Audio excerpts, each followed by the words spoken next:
All right, welcome everybody. We're here at the Coaches Networking Group. Today we have a conversation with the wonderful, beautiful, amazing Carolyn Fryer Jones. And for those of you who don't know, Carolyn Fryer Jones is a professional, prosperous coach. She has a coaching school called the CFJ Coaching School. She's the author of this amazing book. How many people here have this book and are reading it or have read it? Raise your hand. Awesome. Awesome. That's great. How many people here wrote this book? Raise your hand. Oh, there you okay, good. If somebody else raised your hand beside Carolyn, that this is a phenomenal book. This is my favorite book on coaching and building a coaching practice. Has so many amazing practical lessons, and in the back it has a lot of handouts.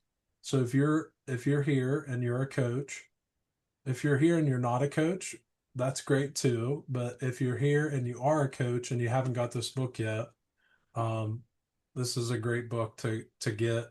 The handouts in the back alone are worth the price. Just one of the handouts um, is worth the price of the book alone. So awesome. And that's not a shameless plug for your book. It's just that I got so much value from reading that book that I want other coaches to experience that value as well. Um, so, I think this would be a good space to go ahead and turn it over to you, Carolyn, and see. It looks like everybody's ready for a great call. If you're ready for a great call, give me a thumbs up. Awesome. Awesome. So it sounds like everybody's ready for a great call. I'm going to go ahead and turn it over to you, Carolyn, and let you Thank you. lead us. Well, thank you. First of all, Robert, thank you for inviting me. I so appreciate you. When you wrote to me, there's just a generosity about you and you do a wonderful job inviting and acknowledging. And I want to acknowledge you for that. I appreciate that. I appreciate your thoughtfulness. And I acknowledge this community, which is fantastic, and all of you for coming and spending time with Robert and the people that he invites. And I'm thrilled to be here and to serve you. So, first of all, Robert, thanks for the book, for commenting on the book, etc. It was definitely a big labor of love. And for those of you that like to write, the great part is that book really became possible through me just starting to write individual emails, right?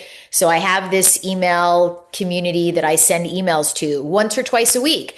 And my coach is Steve Chandler, who many of you know. And Steve was like, Carolyn, you have the makings of a book here. Like, I hope you know that. And I was like, sure, whatever. I didn't really think it was possible, right? I just kept writing my emails. And sometimes people would email me back and say, this was so helpful. And sometimes nobody would email me back. And that's still the truth. And every time I send an email, I get unsubscribes.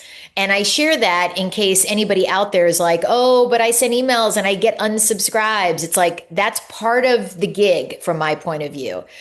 Sometimes I still don't like it, just being perfectly revealing and transparent. And it's part of the process we're in. It's people say no to us. They unsubscribe. They don't open our emails. It's part of the nature of being out there serving. So that book is really just a whole bunch of emails that I wrote that eventually I'd written so many that Steve was like, no, really, Carolyn, now you have a book. Can you just put it together? And I said, okay, I'll do it. Right. And it was a fun process and I'm grateful to have done it. And the handouts that Robert mentioned, we use them in my school amongst many others. And I'm a fan also of coaches. They're not necessary. Like, no coach ever has to create a handout. I want to be super clear. And any coach, if they want to, can create a handout for anything because people love handouts, just so everybody knows. I mean, you can make anything, especially these days, if you're going to utilize AI, you can create the content, but AI can make it look really good in a way that did not exist when I first started coaching. My business partner Michelle Bauman, who passed away in 2015, who was also my best friend. I mean, our handouts looked pretty basic. That's a nice thing. That's a nice way of saying it. You know, our handouts looked very unappealing. And guess what? People still liked them and they used them. So I share this again to just demystify this idea that like it has to look a certain way, or like, oh my gosh, you have to have so much stuff to become quote unquote a good coach. No coach ever needs to write. No coach ever needs to have a handout. You know, I love when Steve Chandler has said a coach can build a prosperous practice just by learning how to ask good questions. That's it. Like we don't really need anything else. We can learn and grow and add to it, obviously. But if we learn how to ask beautiful questions, that can create a fantastic coaching practice because most people aren't being asked questions. And most people are barely being asked how they're doing. So, you know, we can look out into the world right now, right? And we can see, given the amount of disturbance, polarization, likes, dislikes, upsets, we can see that there are a lot of people longing to be seen and longing to be heard and longing to be given maybe an ounce of acknowledgement such that they might start to be open to learning how to recognize when they're in victim and when they're in owner. There's just so much to learn in our business, which is one of the things I most love. Like, there's so much to learn. Like, I have more to learn. You each are here, which means you want to learn. And just by way of background, my background was I didn't become a coach out of the womb, right? I just was a regular person struggling in my life and struggling with my family of origin. I worked in marketing for a long time and I was unhappy. And I was living in Los Angeles where I am now.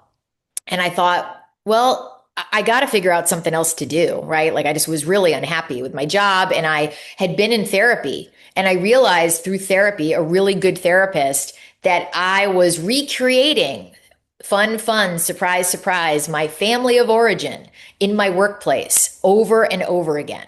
So over and over again, I was recreating these people and ways of being and systems that mirrored for me my family of origin, which wasn't fun and it wasn't inspiring to say the least. And I was like, wow, this is not working so well. And I saw an article in the Los Angeles Times. I was cleaning out our newspapers and I was procrastinating. So I was reading a lot as I cleaned them out. And I came across this article that said, why do people from France move to Los Angeles? Because why would you? Like, why would anyone move from France to Los Angeles if you live in France? And in the article, somebody said, the only reason I moved from France to Los Angeles was to attend the University of Santa Monica and their master's program in spiritual psychology. And I was like, what is that?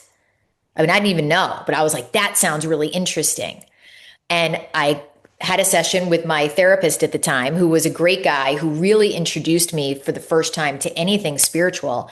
And he was like, go check it out. Like, I don't know, but see, maybe they have a program that you'll like. And I thought, you know, I was a very skeptical New Yorker at the time. And I was like, okay, I'll go. There'll probably be a cult, but I'll go. So I got my jacket on and my little notebook and I went. And there was a lot of happy people in that room. And they made me very nervous because being from New York, no one ever outwardly looks that happy, at least not initially, right? So I was like, what is happening here? And I went to the back and I talked to some people and I came home with the application and my husband was like, what is that? I said, well, I guess I'm applying. That's literally what I said. I guess I'll apply. If they let me in, I guess I'll go. And that was the beginning of my life changing. And that was really the beginning where I learned the tools and skills that I use in my coaching. So that's really the foundation of my coaching. That's the principles and practices of spiritual psychology. It's expanded since then. I have a lot of different things that I've learned, and that is still the foundation of the work I do, of how I really work my life. It's really my life system. So I am very grateful to this profession for what it's given me, for all the years of learning and getting to be with coaches and now getting to serve coaches and lots of other people. And I'm here to help you. So whether you have a question about my background or you're like, hey, I have this thing going on in my practice. There's a person I'm talking to about working with me.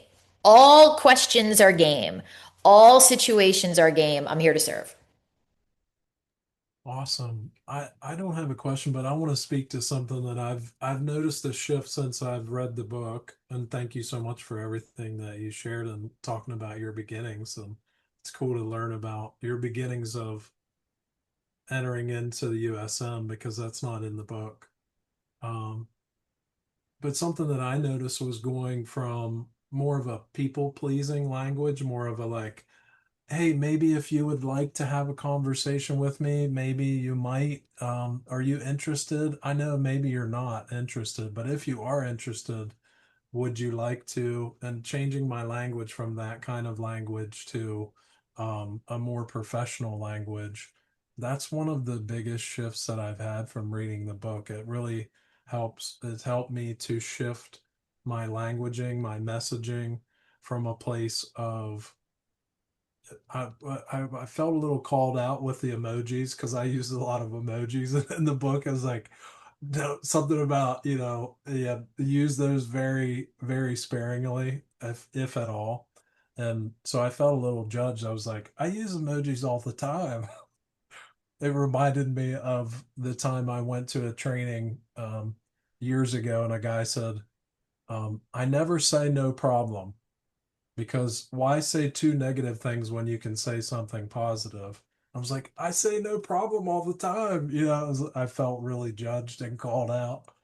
Um, but that really shifted something for me because when I send messages now, I send them in a way of like, is this something my doctor would send to me? My Right. doctor was going to send me a message.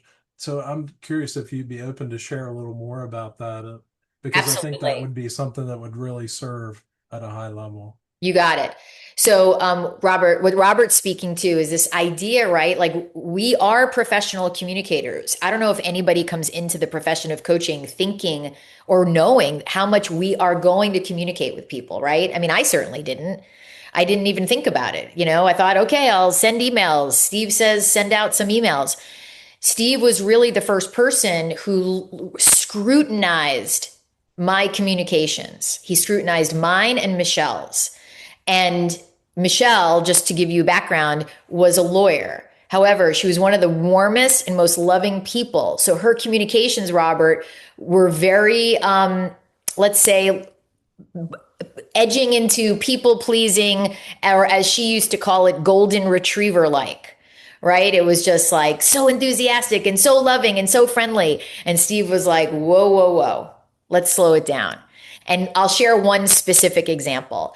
So Michelle was right. She was setting up a conversation with someone, and it was someone that she had not met yet. And they were going to have an enrollment conversation, or at least an initial conversation. And Michelle wrote something at the bottom of the email like, I look forward to meeting with you. And then she forwarded it to Steve. We forwarded everything we wrote for a long time to Steve in advance, and he would write back to us. And believe me, there were so many times I was like, I got this. This is going to be good. And he'd write back with like this and this and this. And we'd be like, oh my God, what are we missing? He always saw so much. And he wrote back to this email, how do you know? Like, and she was like, what do you mean? How do I know? He goes, you write, I look forward to meeting with you. How do you know you look forward to it? You haven't even met them yet. And Michelle was just shocked. And she basically was like, what do you mean? And he said, why is this in there? Why? And especially for women, right? And this is true for men too, Robert, you just shared about it, right? We tend to, first of all, put in way too many words. One of the faculty in my school, Sandy Sullivan, is like, if you had to pay $10, 10 US dollars for every word you wrote or said, you'd say a lot less.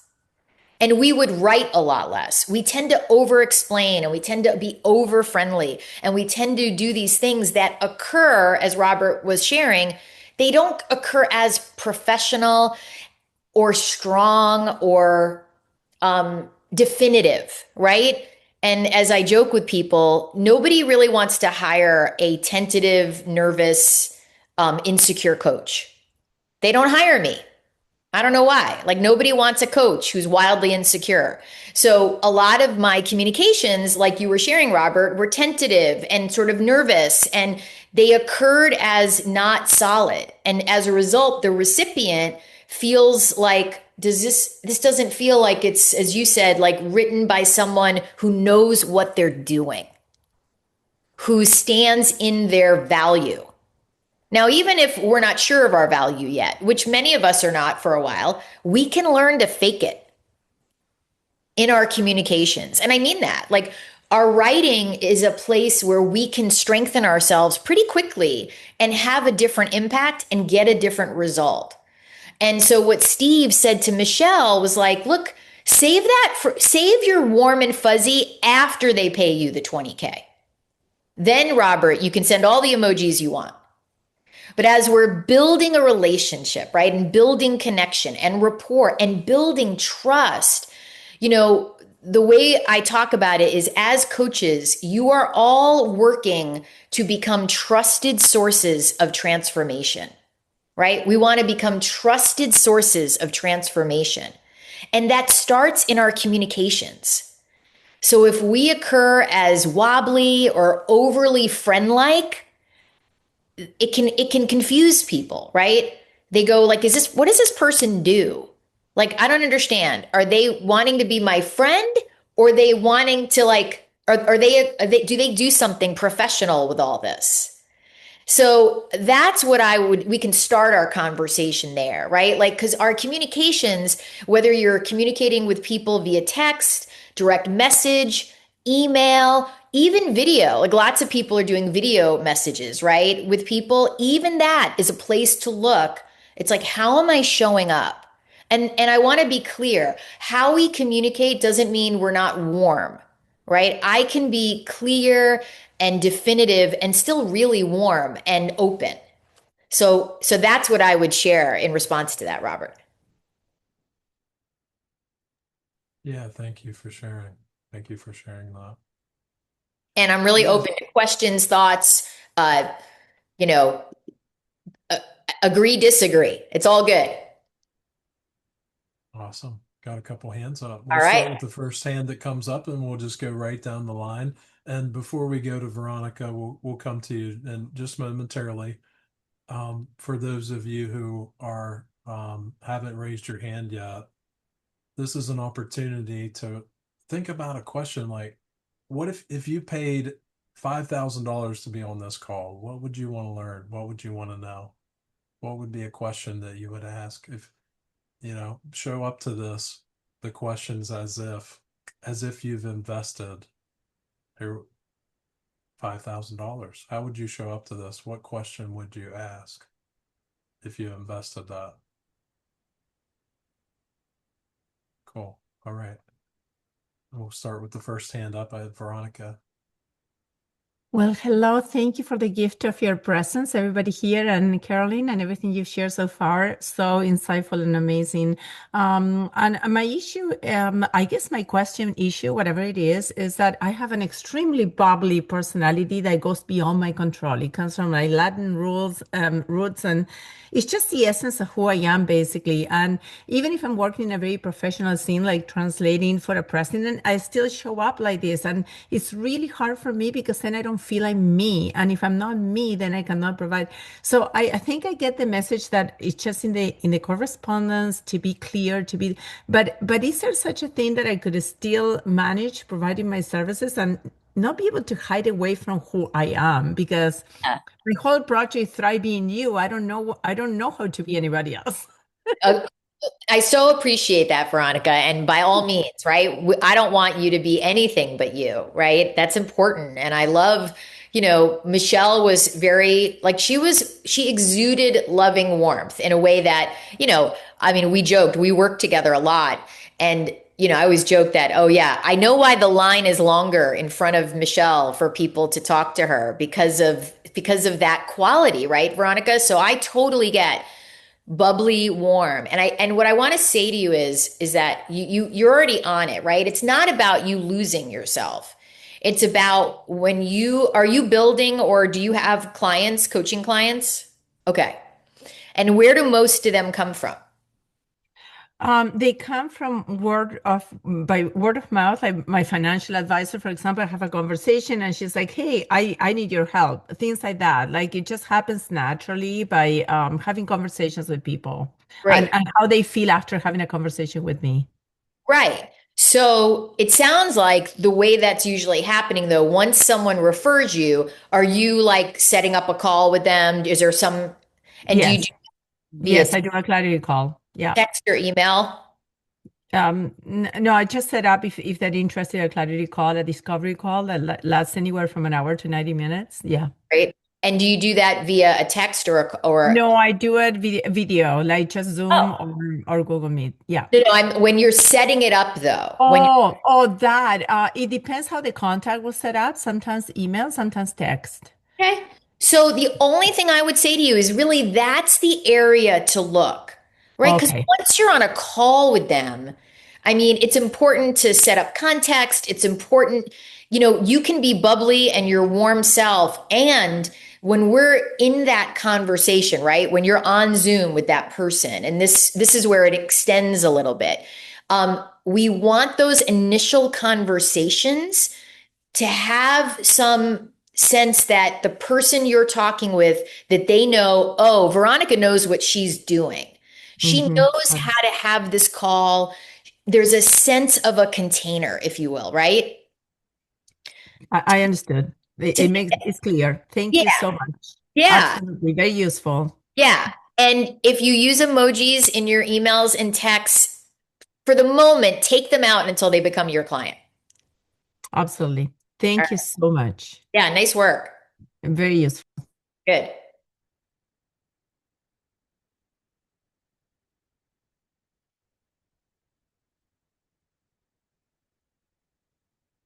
Oh, yeah, we're not hearing you, Robert. Thank you. Rebecca, you have your hand up next. You can come off Yes, mute. hi. Hi. Thank you so much for, coming on this call and sharing everything you have so far. I definitely got a lot. I'm very much like Veronica, very awesome, amazing.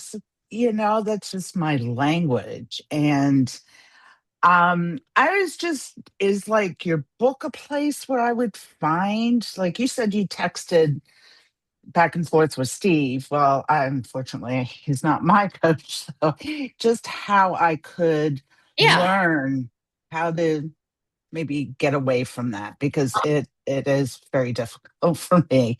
And I have a second question if it's okay. All totally fine. So, first of all, Rebecca, yes, the book is useful. I would say that's a great place.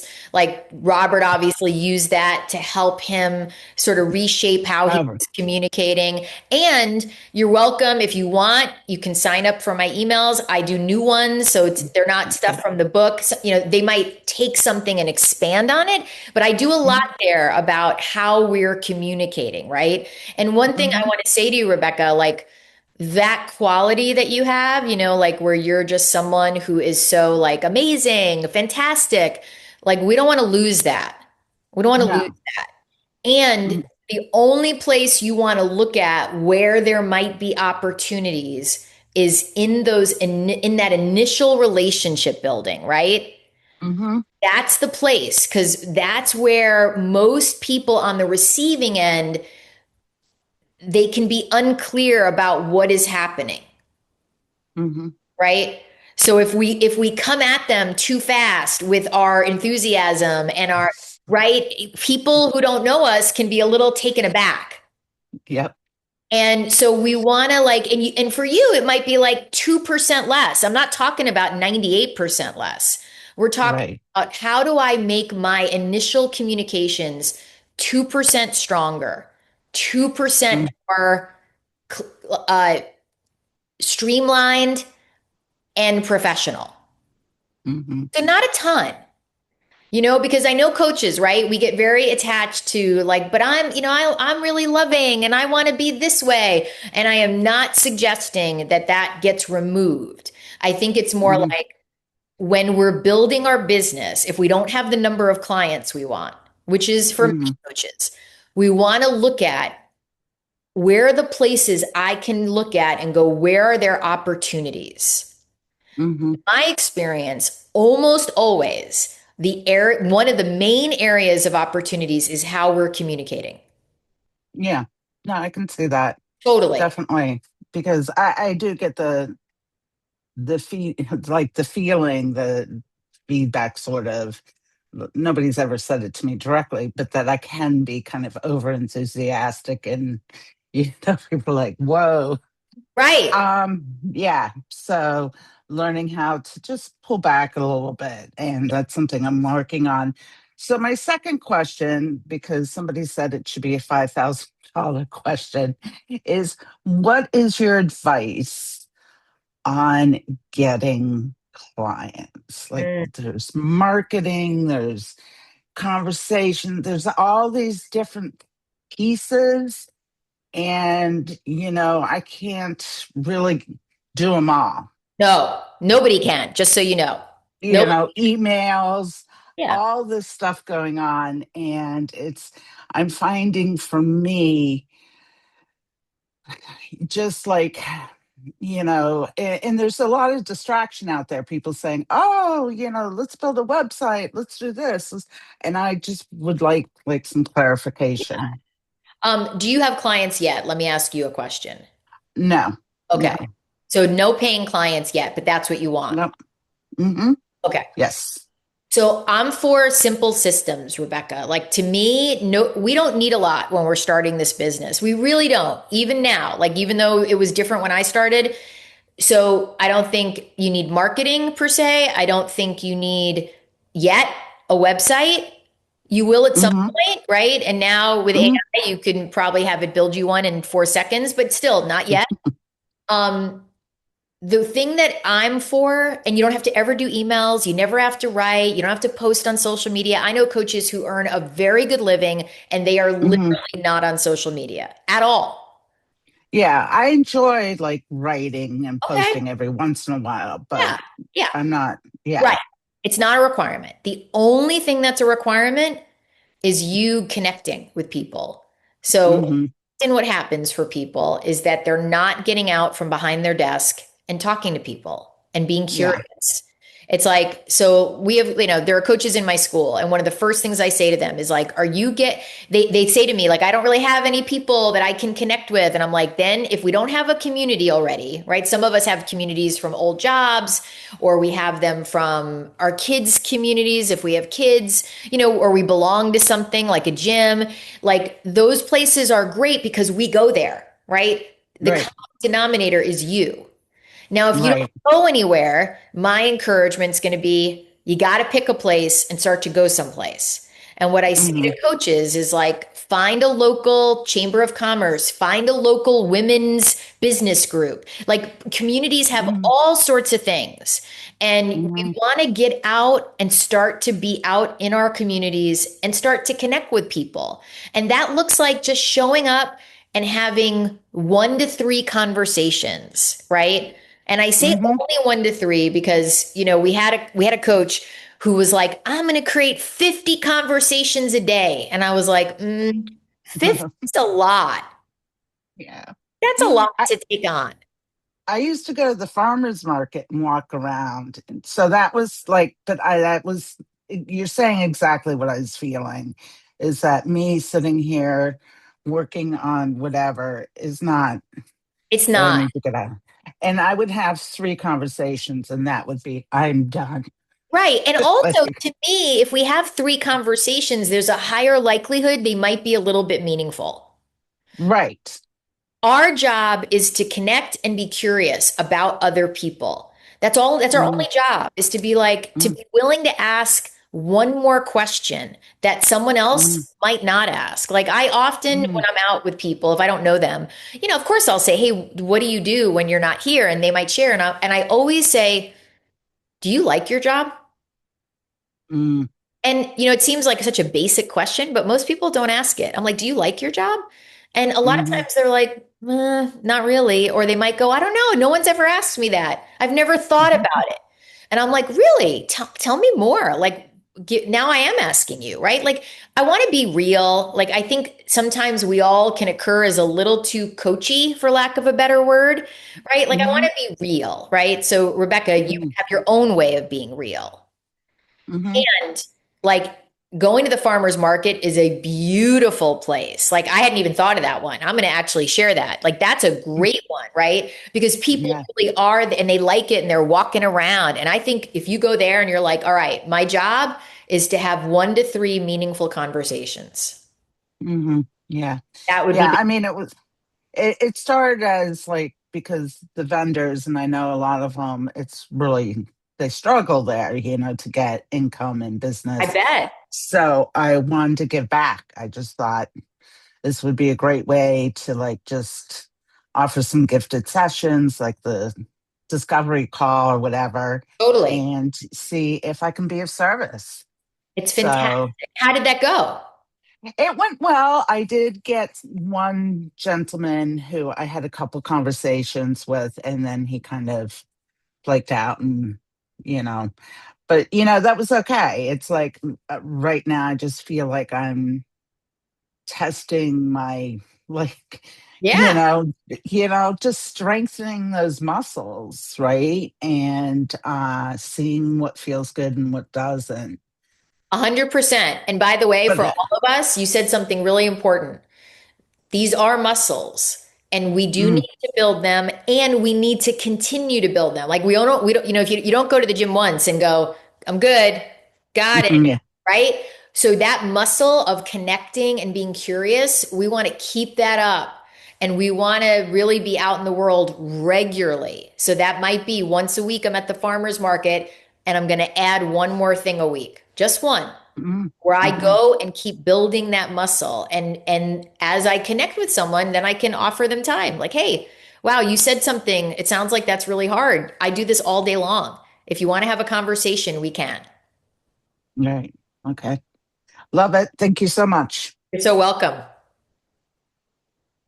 Thanks, Rebecca. Something's coming to me that I think would be fun, and I want to challenge everybody here to something. How many people know how to use the chat function in Zoom? Anybody? If you know how to use the chat function in Zoom, what I'd love to do is if you think of one place that would be fun to be curious and connect, put in the chat function of one place you can think of that would be fun for you to maybe even a new that could even be a new place. Some Diana said a Yep. gym, coffee shops. Yep. What Sauna. else? Because Sauna. this will help give everybody some ideas of maybe they're not thinking of something. So this will be a fun way for everybody to connect and sauna in the Oh, sauna. Yeah, I know. awesome. Yeah. The supermarket, eight Love hour long that. soccer tournament. Oh That's God. some grocery store, running Bless you, clubs. Veronica.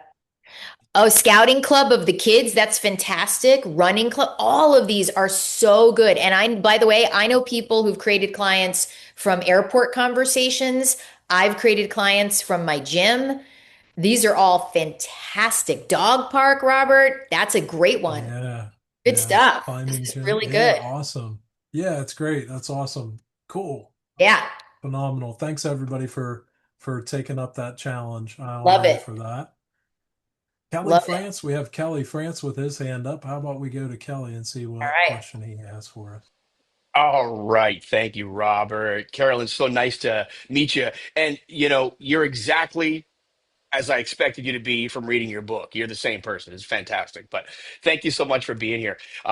And I have a quick question around, in your book, you mentioned slowing down conversations, being of service. And that's something that's helped me immensely in my coaching practice is to not, do the typical 7 minute session and say, okay, now $5,000. That's, that's what is going to be to work with me, has helped me immensely. And at first I was very apprehensive of that because I'm like, damn, this is a lot of time. So Yeah. I guess my question to you is the contrast between things that I won't say give away for free, but the way you serve clients before there's a coaching agreement with money involved, and other things that you might do that are free of cost to people. Like, what would the percentage be of things that you do to strictly be of service with no money attached, and then okay, pay for coaching services? Just out of curiosity. Yeah, it's a great question. And I'm going to give you two different answers, and they depend. It depends, right? Depends if my practice is full. So that's different versus I have space on my calendar and I want to create clients. Totally different. So if I'm in my practice is full, I might have one person I'm always offering something to completely pro bono, right? Because I can do that, right? My practice is full. I have the ability to offer service without any, like 3 months gifted coaching or 6 months gifted coaching. Now, one thing I will say, it's always finite, right? It might be 3 months. It might be 6 months. It might be, I'm going to gift you a seat at this workshop I'm doing. But that's when my practice is full and I am meeting my own financial needs, right? Then I have a lot more freedom. Now, if my practice isn't full, it's a different context, right? So when my practice isn't full, I mean, it really varies, Kelly, but I might like, so for example, when my practice wasn't full and I'm having complimentary conversations with someone, I might have 4 90-minute conversations, especially if my fees are upwards of $2,000 or $3,000, right? I remember when I was, still relatively new, I think my fee was like $6,000 for 6 months. And I remember I had talked to this guy 3 times, right? And I don't know, I don't remember if Steve referred him or he knew him. And the guy went to Steve and was asking him questions about me. And then he said to Steve, I'd really like to have one more conversation. And Steve's my coach. And he says to me, look, this guy wants to have another conversation with you. And I was kind of like, really? And Steve was like, so let me just slow this down. You're not willing to have a fourth conversation for $6,000? And I was like, huh. My answer is now yes, because you're absolutely right. It's like there's someone who's a faculty member at my school. Her name is Lisa Husseini. She's a fantastic coach. And her model, Kelly, is she will have as many conversations with someone for as long as it feels fun and inspiring to her. No strings. So that could be 6 conversations, right? It's like when I'm building my practice or I have a bunch of open spots, it's like, what else am I going to do? Michelle used to say to people, they were like, you have 2-hour conversations with people for nothing? And she's like, what? My job is to be with people and to talk to people all day long. Some are going to pay and some are never going to pay. And it doesn't really matter. I love it. Thank you so much. Amazing. Yeah, great question. Thank you for asking.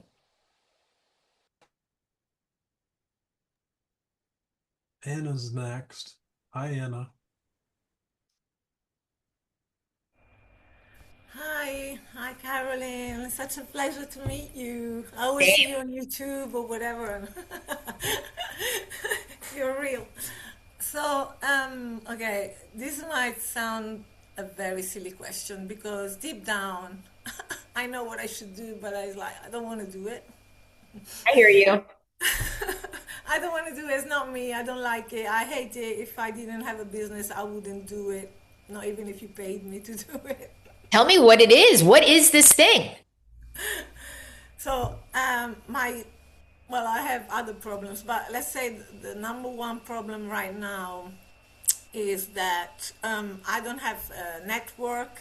I hate networking. I think I have some kind of like social anxiety or whatever. So for me, it's like really, no, groups, no.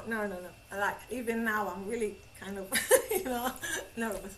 But so the only method, let's say, that I'm using right now is sending these messages on LinkedIn. Now, I know that, first you need to build a conversation and whatever, but it's like, to me, that is what feels fake to me, because I wouldn't do it if I didn't have to do it, right? Yes. So what I just do is like, to every person I connect, and I go random, I must be honest, because I don't have an idea of who should I help. And so I just send an invitation like, hey, it's great to connect. If whatever I described shortly, I'm offering new connections, this opportunity to meet and have a conversation if you have any goals, stuff like that. And I said, if you're up for it, let me know, and that's it, right? And it's okay if you say no, da da da. But the thing is, obviously, I mean, I understand that people don't know you and they might think, who are you? So obviously, and it depends on I don't know if it's the season or the week or whatever. It depends. Sometimes they answer more to a yes, but let's say most of the times, like, I get ignored or whatever. So this is really frustrating because I can't even get them into that. I just because I've given people like 4 sessions, 6 sessions, 6 months, whatever. It's not that the problem is that I can't get them in Yes. first. Yeah. No, I get it. Anna, what did you do prior to becoming a coach? I was cleaning houses. Okay. Well, Yeah. the last Yeah. job. Right. So a very solo job, correct? Oh, yeah.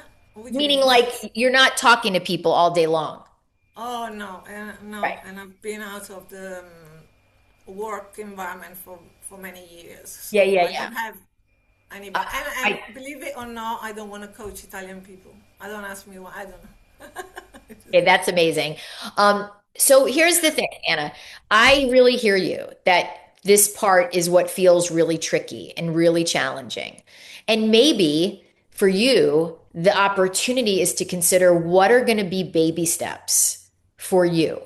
So, in other words, it's like, I totally get this is not your favorite part of the business, and it is a required part of the business. Like, we don't get to opt out, right, of connecting because that's where it all starts. And see, to me, if your LinkedIn system worked, I'd be like, just keep doing it. And it's not really working though. So you need a different system. So Yeah, my encouragement is like, and it doesn't have to be an in-person community. You can join an online community and start to connect with people, right? I'm like, it doesn't, I mean, I love in person. I love coaches going out into the world and starting to have a couple of conversations. And if you're like, I don't want to do that, then I would join some online communities, things that interest you. So, in other words, I don't want coaches to go places they don't want to go. If you like going to the farmer's market, which I hadn't even thought of, that's great. If you go to the gym, that's great. I'm not saying join a gym if you don't want to be at the gym. It's like I used to think a lot of my clients came from my gym. And I always thought it was the gym. And Steve Chandler was like, Carolyn, it's not the gym, it's wherever you go. It doesn't matter where you go, just go somewhere.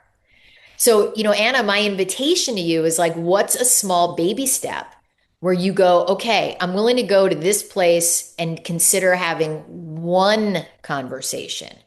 One. I mean, you can take a cooking class, learn tennis, right? I know a coach who joined a tennis club because they love tennis and wanted to learn more.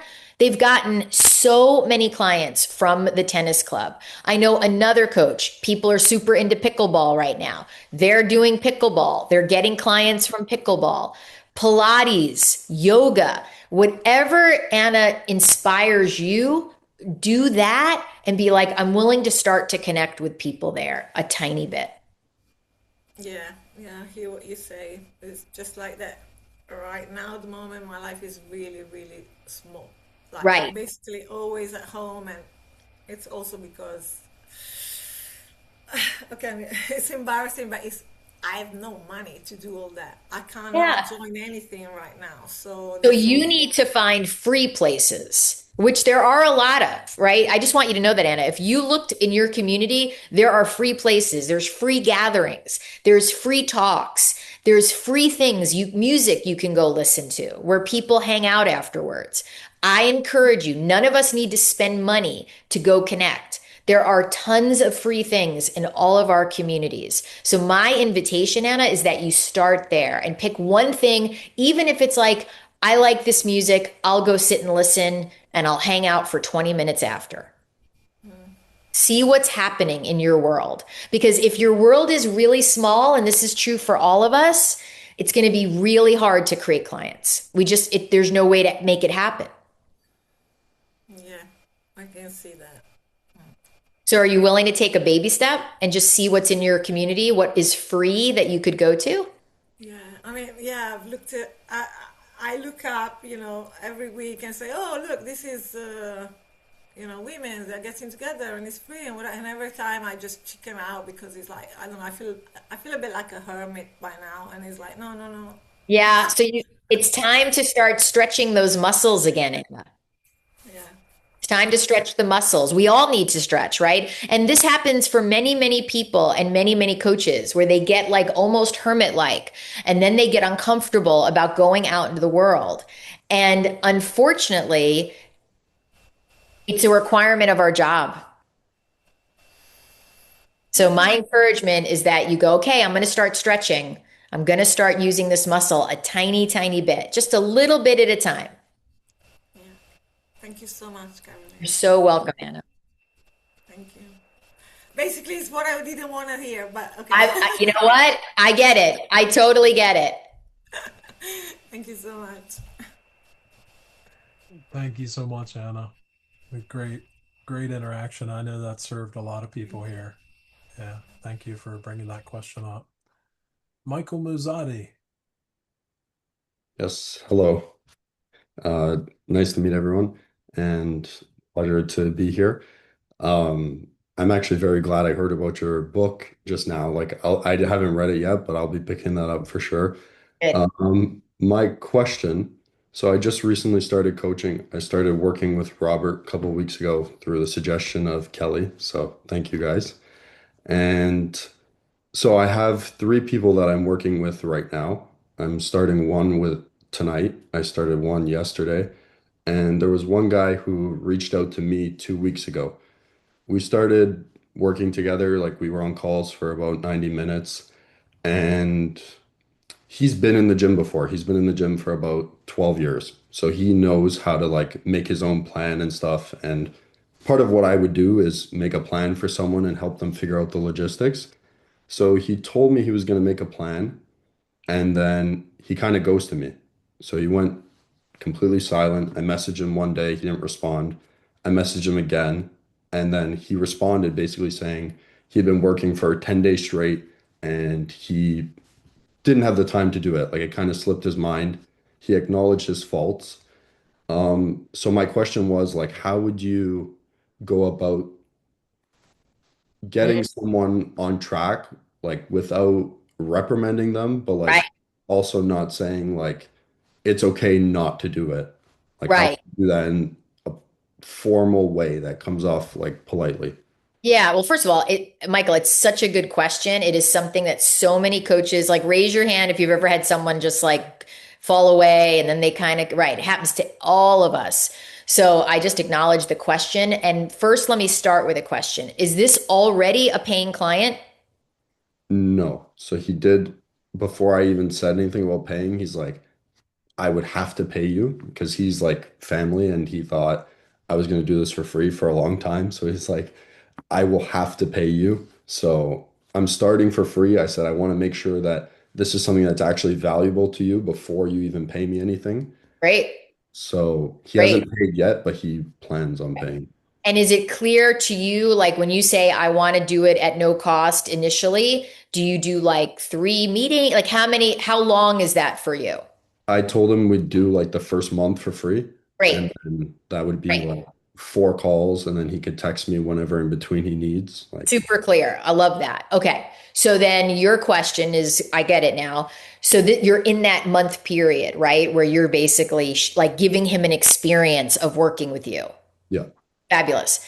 So the thing with people, including all of us, is we are consistently at least at some point, not going to do what we said we were going to do, right? We all do that, right? Like whether we're building a fitness regime or whatever it is, like reading, whatever we say we're going to do, we're going to have a period, especially when we're working with a new coach, where we want to do a good job for the coach, right? Like I want to look good to you, Michael. So if you're the person, I'm like, oh man, this guy now knows I fell off the wagon and now I feel stupid, right? We immediately start to judge ourselves. So I just want you to know that the first thing that you need to know is he's probably uncomfortable. He probably doesn't like that now he's like, he doesn't look good to you. Like that doesn't mean that's accurate, but that's how it feels. Yeah. So in the situation you're in, I tend to be like, I don't, and this is true with a paying client too. I want to get my own punitiveness out. So I don't want to be punitive, right? Because our first impulse for many of us as coaches are like, what happened, man? Like, where'd you go? Like, right? Like, and we don't want to do that because it just doesn't feel good, right? Most of us don't respond well to that kind of coaching. So what I offer to people, and I offer this to you, Michael, is this idea that like, you want to be the person who's like, hey, this is all part of it. This is all part of it. This is part of building a system of fitness or nutrition, whatever it is. You're going to fall off the wagon. You're going to go dark. That's okay. The important thing is you came back. You came back. So we're just going to keep moving forward. Like I want to let someone know. And you can say the goal is that we narrow the gap when you fall away. Like in other words, I don't know how long it was. How long was it that he was sort of disappeared? Roughly a week. And I actually said exactly what you said. Like I acknowledge the fact that sometimes we fall off and life happens. Like I'm not expecting perfectionism from him. Right. I'm just talking about like moving forward if it's like a recurring. So you're wondering, what do I do if this keeps happening? Yeah, because I mean, the first time, like, I was caring about it and like I still obviously would be caring in the future, like if there Yeah. were future instances. But I mean, at a certain point, like, does it have to become like a little more Yes. corrective? So the way that that works is that once someone pays you, right? So if he becomes a paying client, and are you doing like 3 month, whatever you do, different packages or? Yeah, yeah. Okay. So when someone pays you, the first session after they've paid you, you want to have part of that session be about your agreements. So what are our now that we're working together officially, let's talk about our agreements. And you're going to walk them through your agreements, Michael. And one of the agreements is going to be when you like, look, if you fall off, the agreement is we get connected again as soon as possible. Like, and then you can create a real specific agreement, Michael. You can be like, I don't want more than 48 hours to go by, or I don't want more than 72 hours if you fall off the wagon, right? And then you want to say, now, chances are you will fall off the wagon again, and maybe it'll go longer than 72 hours. And then we're just going to talk about it. We're just going to talk about it. Now, if someone has a recurring habit of that, like if I have a client who's constantly, I'm going to hit the pause button, not in a punitive way. It's like, I want to get curious about that. Like, so if someone was consistently missing sessions, let's say, I'm going to write to them, and be like, hey, before we put your next one on the calendar, let's slow down and talk. Let's just talk. And then I'm going to get them on a call. I'm going to be like, hey, so I've noticed you've missed the last 2 sessions and we haven't been communicating. Tell me what's going on. Because I know we both know that's not in our agreements, and I want to slow it down. Okay. To me, that's a coaching opportunity. Yeah. Then, That's probably, sorry, go ahead. yeah, once I do that, right? Once I find out from you, Michael, what is going on underneath that's creating this, right? I want to create lots of room for that. Then I want to be like, so listen, once we've cleared it, I want to be like, so we need to talk about the agreement, because I don't want to set you up with an agreement that you keep breaking. That's not good for you. It's not great for our working relationship. And I say, what's an agreement that you know you can keep? Okay. That's probably the approach I was going to take, like something along the lines of what you just said. So I was just kind of looking for like reassurance and making sure I'm not being too like loose about it. Like I don't just want to let him think like, it's okay to keep falling off. But Totally. you answered my question. Totally.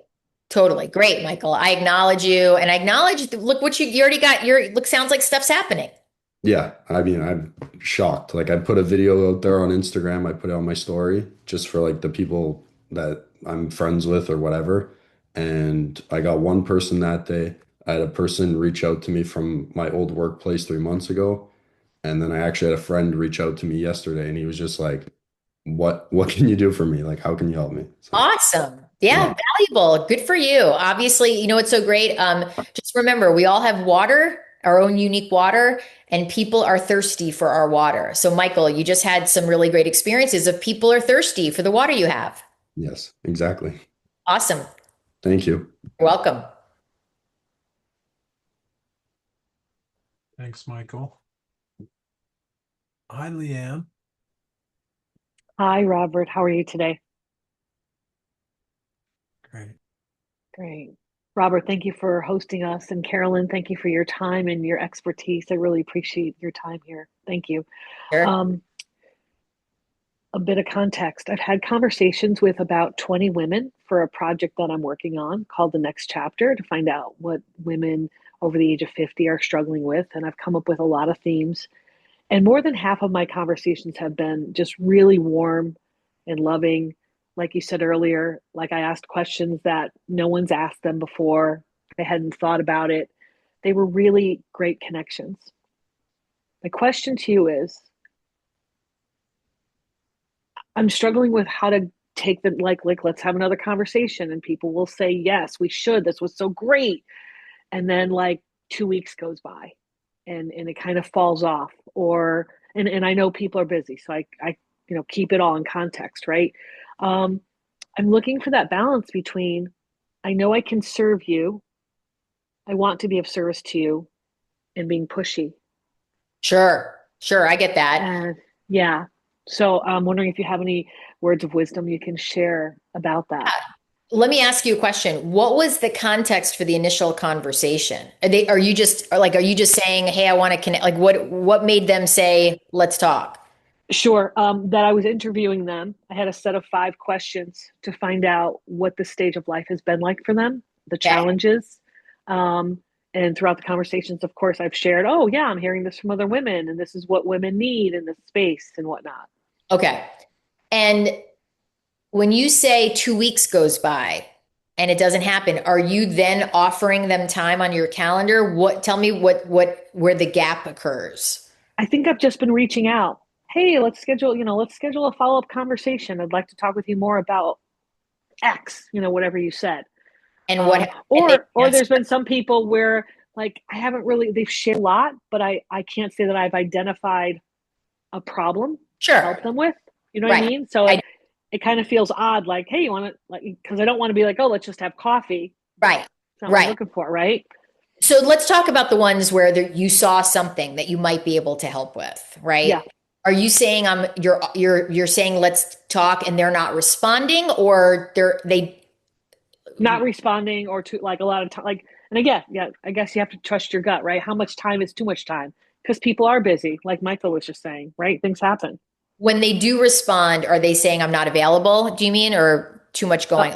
I haven't gotten to that point yet. I'm waiting Okay. for responses. I'm kind of in Okay. the heat of it. Okay. So right now it sounds like the ones you've said, "Hey, let's talk," you're not getting a response from yet. Okay. Correct. So I'm going to give you all this very secret tool, which is not so secret anymore, but maybe I don't even know if it's in the book. So Robert will tell me. I don't think it is. Um, so when we do an invitation, because to me, Leanne, what you're doing is like a follow-up invitation. So Mhm. number one, when we do a follow-up invitation, given you've already talked to them, and this is more you need to decide. Each one is a little bit different, right? But see, when I'm in that situation, I might be like, Leanne, again, the interview, wow, the answers you gave were so rich and so deep. And you talked a lot about this. And at the end of the conversation, I said to you, do you want to talk again? And it sounded like it's something you wanted to do. So I want to, if they said yes at the end of the conversation, I want to refer to that. I want to be like, Leanne, you said you wanted to talk again. So I wanted to write to you because what you said about XYZ, I thought was so meaningful or powerful. And then I'm going to say, here are options for the conversation. So I'm not just saying, do you still want to do it? So a lot of us do that, right? We ask again. If somebody already said, oh, I absolutely want to do that, then their yes is already there. If someone says that to me, I am emailing them options for a call within 2 days. I don't want to wait a week. 2 days. I want to be like, hey, we talked 2 days ago. You said you wanted to have a conversation. What you shared about this thing going on, so meaningful. We can go further on that. Here are 2 options. And I'm giving them 2 dates and times. I'm not sending them a Calendly link because people will often not take the next step of the Calendly link. I know that's kind of controversial, but I'm like, just give them 2 actual dates. Don't make them choose off your Calendly link. Most people just don't do it. So I'm going to give them actual options. And I'm going to say, set aside an hour. Let me know if these work for you. So again, I'm being precise in my language and I'm being really specific. Now, let's say I don't get a response, or like you, Leanne, you already have some out there that you didn't get a response to. So this is the secret tool. All right, is everybody ready? I know Robert's like, are you all ready? Okay, are we ready? Okay, so here's what you're going to do. You're going to take that email that you already sent. You're going to hit reply all. You're going to strip out the subject line, whatever it was, and you are going to put a single question mark, nothing else. A single question mark. And above what you wrote earlier, you're going to say, Leanne, I didn't hear back from you on the below. Did you receive? Question mark. Leanne. That's it. We're not going to put anything else in there. We're going to assume innocence, that people's inboxes, their lives, etc., get messy. So I'm going to be like, Leanne, I didn't hear back from you on this, and I wanted to make sure you received it. Let me know, question mark. The question mark in the subject line, I don't know the scientific aspects of this, but like 98.9% of the time, people get responses because question marks, see the whole purpose of an email and specifically a subject line. And I mean this, subject lines, all we want them to do is to create curiosity. That's it.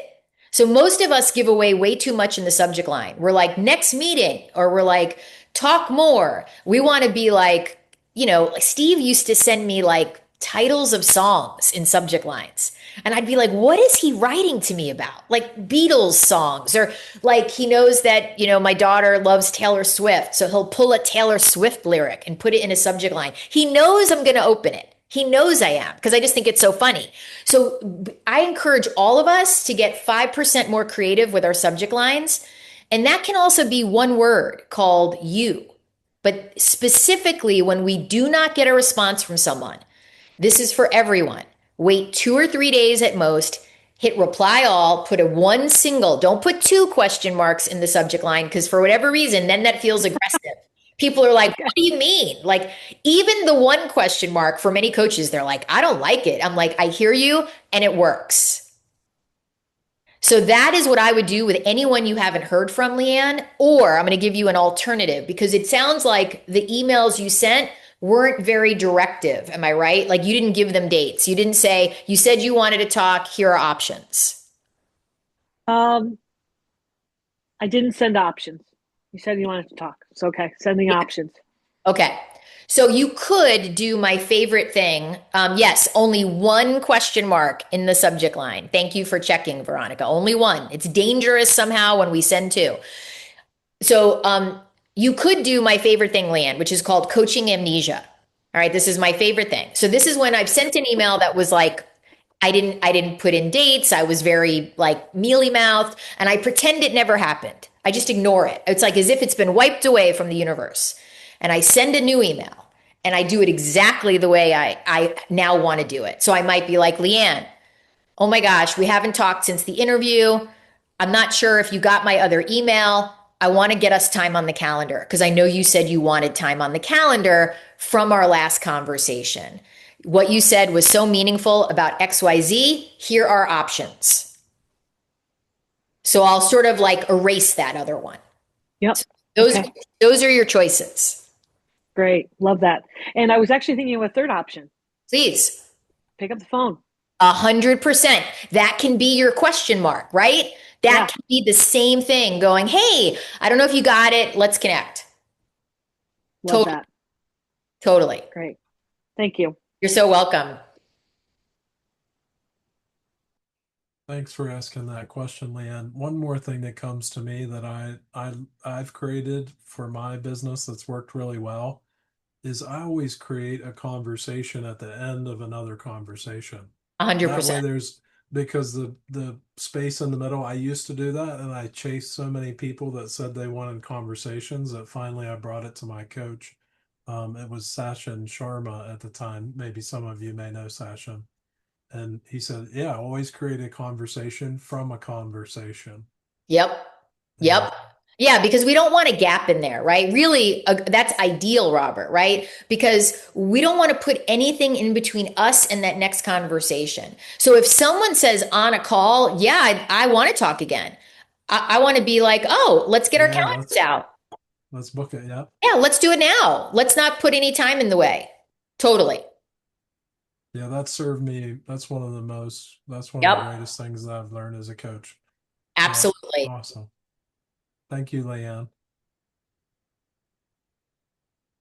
Donna, you're next in line with your hand up. Okay, Hi. perfect. Hey Awesome. there. Thank you. Hello, hello. Great book, by the way. I think I'll have to take Robert's advice and probably breeze through that book one more time. So a lot of good, rich information. So thank you for that. So my question would be is after we've had a couple of enrollment conversations, whether it be 2, 3, 4, whatever that number would be, what does the conversation look like? And maybe some of that has been covered in the book, but what would kind of like the transition conversation be like where they're feeling like I'm asking good questions. They feel like they're integrating, well, they're actually integrating some of the insight that we've come up collectively. And then what would an example, and maybe it's very broad, an example of a question or what it would look like is like, okay, here's the next steps going forward. I offer 3 and 6 month coaching. I'm just kind of spitballing it in my head. Sure.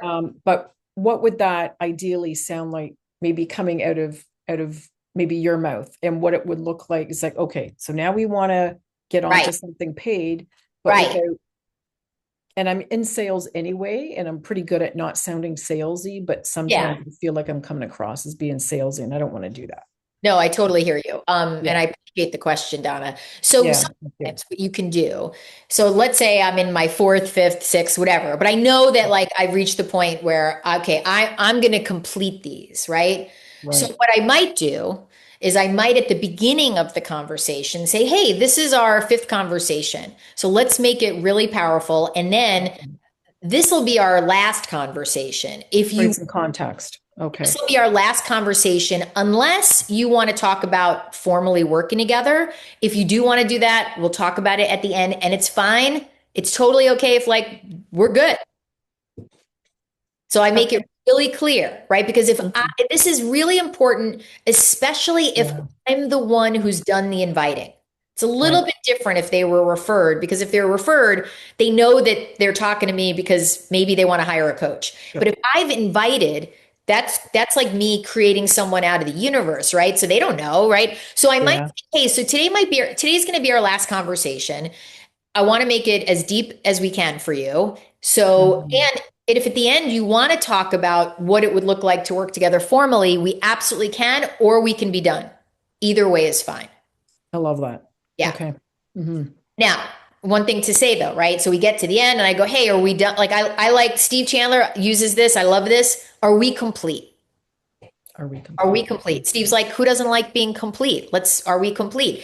Now, one would think that if someone wants to know, they're going to be like, well, wait a second, Donna, you said you would share about working together. And then I'm going to go, oh yeah, I can do that. And then I'll say, is that something you really want to think about? Like, I'm curious. I'm going to slow it down, because chances are many people, even in that situation, are just being polite. Like they're like, oh, she said, if we want to talk about working together formally, I probably should ask that. Most people are being polite. So I want to be like, are you really wanting? And they go, no, I really am. And I say, okay, so I'll share. And so then I'll just say, so hey, the way people work with me is they either work with me for 6 months or 9 months. Clients pay me X for 3 months, Y for 9 months. And then I'm quiet. Now this is really important, right? It's like, I don't want to I don't want to start to go, and then we're going to I don't want to start to try to convince, over explain, or start talking about the benefits. That is like death to anything, right? Mm-hmm. So I just want to be like, people work with me for 6 months or 9 months. They pay me X or Y. And then I'm quiet. Perfect. And then I let them go, well, what? Okay, then what? Like, does that? And I'm like, all right, I didn't share with you. So we meet every other week, a lot like what we've been doing, for 90 minutes. And in between there, you have access to me via email. We can do spot calls. So, and I say, and I'm going to be really upfront with you. What I've heard from you in these last 5 conversations is you do have a project, just so you know. Now, I'm not saying you want to do this, but you have a project, and that project is called your health, or that project is called greater leadership in your office, or that project is called healing that relationship with your daughter. So I like to frame it for them as a project, right? So I want to let them know. I want you to know, given what you've said, you do have a project. I just want you to know that if that's something you want to work on in coaching, it's a really solid project that you could make a ton of progress on. Whether or not you want to take it on, that's a different story. But this is a real project. I want to make sure you know that. Great. Yeah. I'm glad I asked this question. This is very rich answer. Thank you. You're so welcome, Donna. Excellent. Yeah. Yeah. Amazing. Yeah. And before the next person comes on, I just want to say, because Donna, that raised such a good point.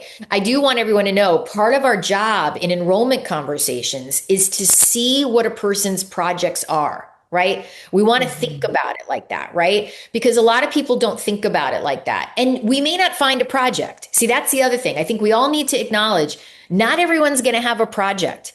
Or if they have one, it might not be that important to them yet.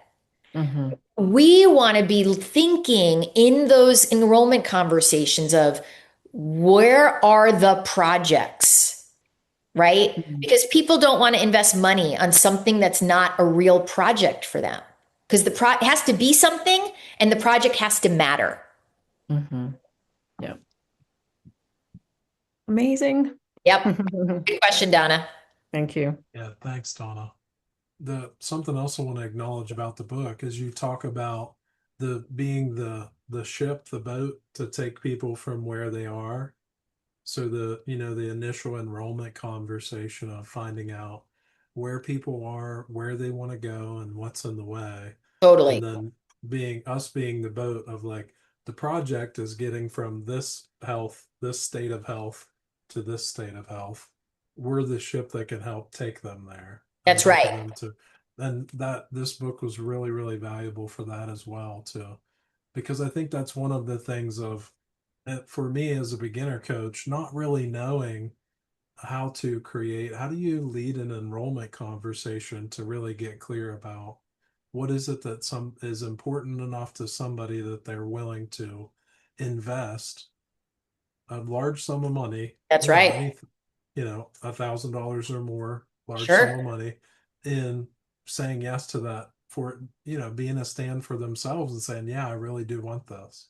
Yeah, no, absolutely. It's really important, right? Because, when I got into challenges with current clients, right? Like I don't know, it all of a sudden wasn't clear or something wasn't happening. Steve's number one question was always, what did they hire you for? What? And if Michelle or I didn't know, if we were like, I think they hired, he'd be like, how we need to know what someone is hiring us for.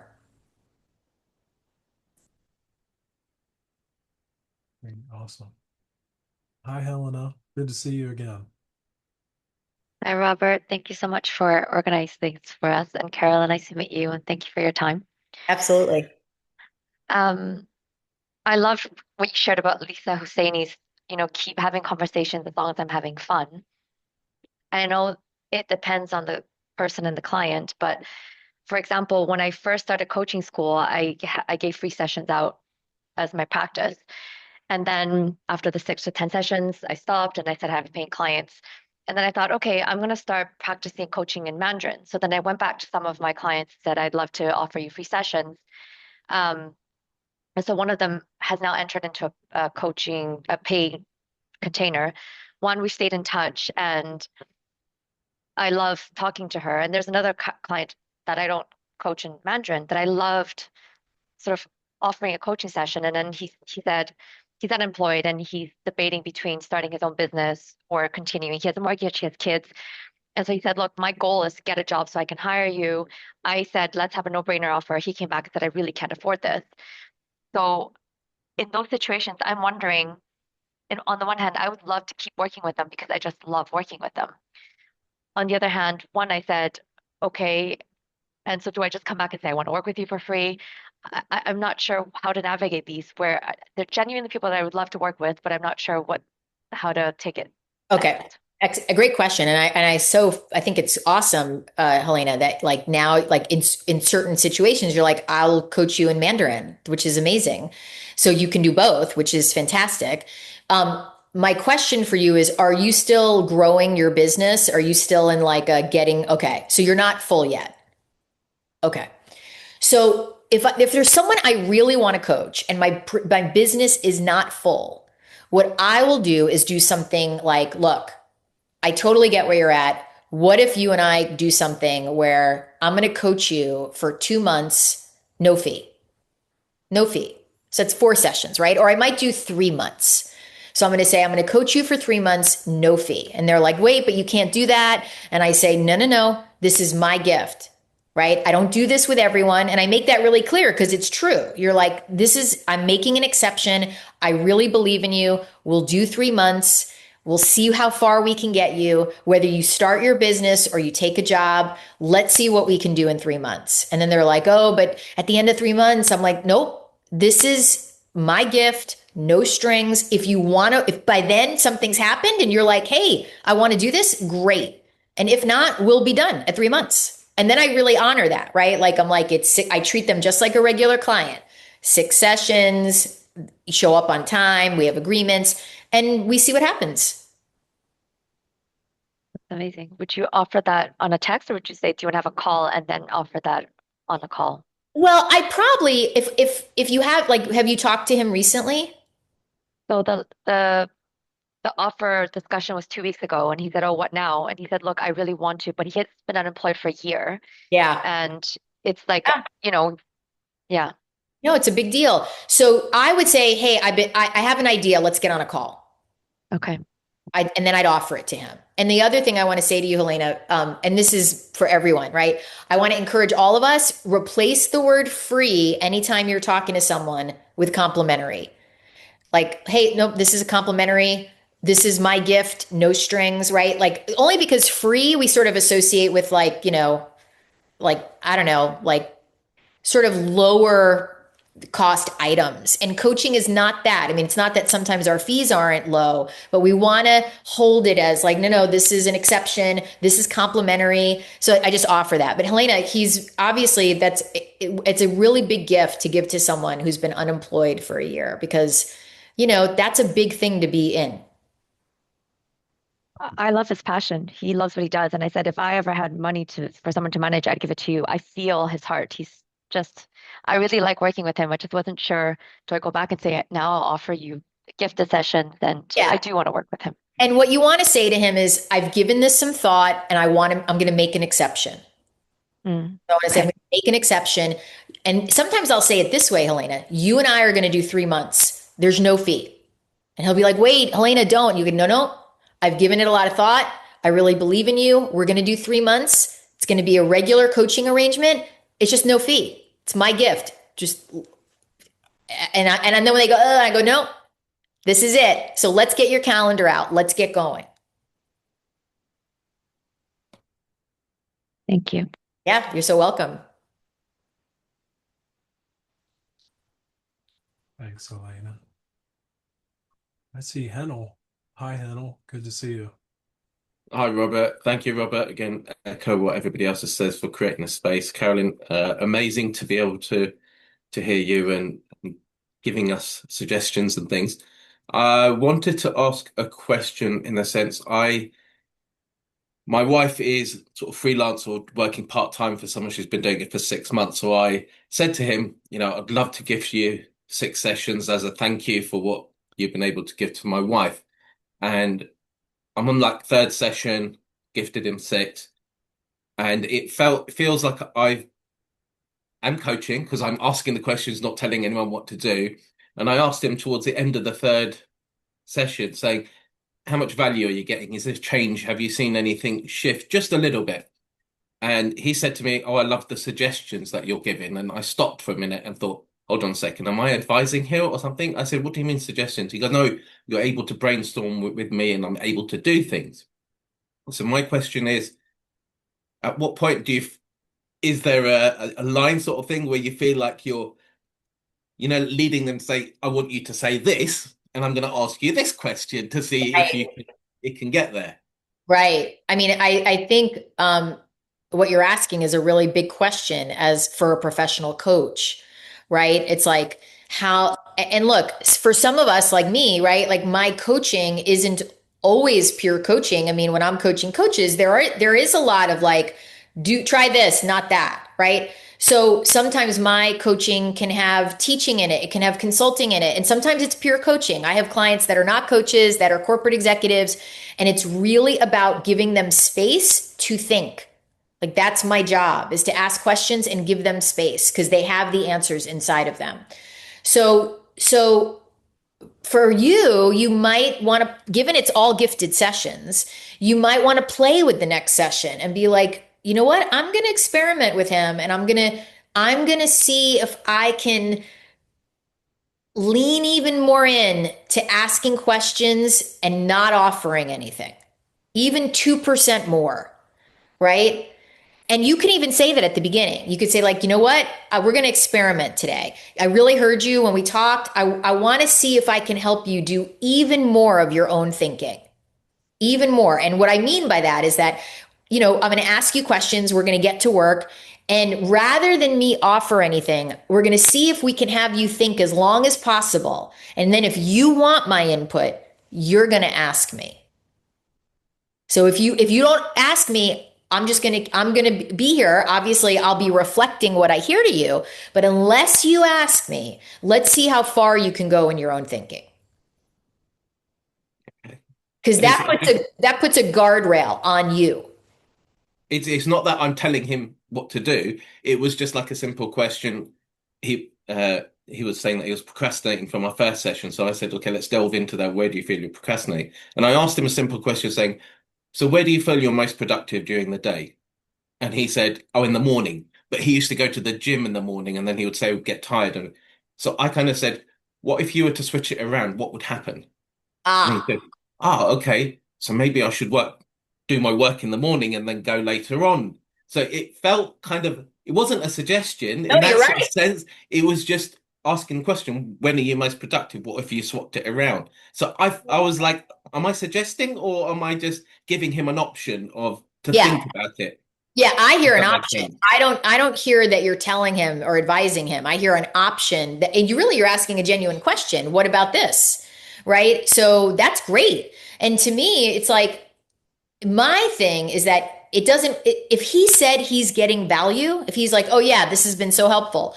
And I offer that you might ask it in a different way. You might be like, if you wait till the end of the six, you might be like, "Was this helpful?" Because somehow, for most people, helpful is easier to answer than did you get value? We all know what that means, but I don't know that regular people know what that means. But we all know the answer if it was helpful. Yes, it was. Wow, this was so helpful. Or was this useful? Right? Value, I mean, let them say this was so valuable. Okay. But I'd rather ask, is this helpful or useful? Because it seems easier for people to go yes or no. It's great. Thank you. Yeah. I acknowledge you for asking halfway through. Thank you. Yeah. Good job. Thanks, Sonal. So this space, I want to be conscious of our time. We about 4 minutes. So if you didn't get your question answered, what I'm going to do is I will share uh, Carolyn's email, and you can get connected. Would you be open if the people here would share their questions with you? You open for that? Absolutely. And we can take one more if you want, Robert. That's up to you. Okay, let's do Definitely. that. And definitely people can write to me for sure. Let's do that. And what I'd love for everybody to do is think about what's the biggest takeaway so far in this. I'd love if for those of you who are able to use the chat function, what's the biggest takeaway that you've gained from this so far? What's been helpful? What's been useful? What's been most useful or helpful for you? Love to see that in the chat. And I'll answer the question that's in the chat as you bring up the next person. Gifted is great. I think using the word gifted and complimentary is great. Hi, Sapita. Hi, Robert. Thank you so much for this amazing space you created and everybody's questions. And Karen, thank you so much for this insightful ideas that you're giving it to us. It's very valuable for me. My question actually, Helena, if I pronounce correctly, she answered the question. That was actually one of my questions. But I just want to do a follow-up question on that because I'm in a similar situation with a few people that they were so interested to continue. Even they gave me, like for example, one person, she said, after this state that financially I would be better, oh, will definitely. And she said, I even want it for my daughter. But when I do the follow-up, she said that because she's unemployed, she said that, you know what, now I have to wait till. But I really, because the passion I saw in her and how much she really needs, I don't have, at the moment, I don't have any paid client. Okay. So I really want to offer, her, but Yeah. I didn't know how to go back to it, that you answered with Helena, that how to go back. My question, I think this part is, I am a kind of person, I would like to know what after. Like, for example, you mentioned, you say that, like, we're going to see how you're going to be after this 2 months. What if some people is like me and would like to know what is not comfortable to stay in a unknown situation? Okay, I'm offering 2 months sessions for you. What after? What is my question? What is my answer? My answer, okay, so I'm you as the coach, right? And they go, Yes. "Oh, you're giving me 2 months. What happens after that?" I say, "We're done." Ah. And if they go, "Well, what if Okay. I want to continue?" And I say, "Well, if you want to Okay. continue, we can Okay. talk Okay. about it when Okay. we're at the 2 months, but we'll be done." Ah, thank you. Oh my God, that's beautiful. I Right? didn't know you're done. I'm in my head, I was continuing. Because I want to be clear. I'm not going to Okay. ask anything else of them. I'm not like, "Oh, let's do the 2 months and then you'll pay me." I see. It's like, Wow. we'll be done. Now, Okay. obviously, if they get employed, if things happen and they're like, "No, no, no, I got the money. Now we're doing it for real." Great. Yes. Okay.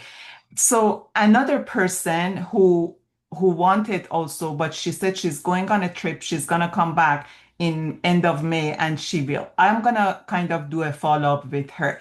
So for her who has a job, can I just do the same thing or just say that where are you at? Just in terms of Good. first, before offering, maybe I do the follow-up, huh? Yeah, and I would be careful for all of us. We want to be careful with following up, right? Because often when we do that, it looks like we're like, "Hey, I'm following up. Are you going to pay me now?" Right? Which cannot feel Mhm. good. Okay. So Sepida, I would encourage you to think about a great resource you can send her that has nothing else in it other than, I saw this article, you had talked about this, or I saw this video, you and I talked about this. Watch it and let me know how it is for you. Right? Mhm. I want to serve in some way. I don't want to follow up about, did you decide on paying me? So I want to serve. Could be a video, could be an article, could be a book if you want to send them like a Kindle book, because those don't cost very much. But send them something that relates to what they talked about. Wow, that's really okay. Thank you so much. I appreciate you. Thank you. Yeah. Wow. Thank you. Robert, what a great group. Yeah, thank you. Yeah, thank you everybody who showed up and played full out. You came, you asked questions, you interacted. I want to just acknowledge everybody for showing up and with such presence and bringing your questions. It was a really great call, and thank you so much, Carolyn. Really appreciate you coming, sharing your years of experience with us. It's really, really valuable. So thank you. You're Thank you, so everybody. welcome. And I acknowledge your service to everybody, Robert. Yep. Thank you. Take All care. right. Have a great day, everyone. Talk soon.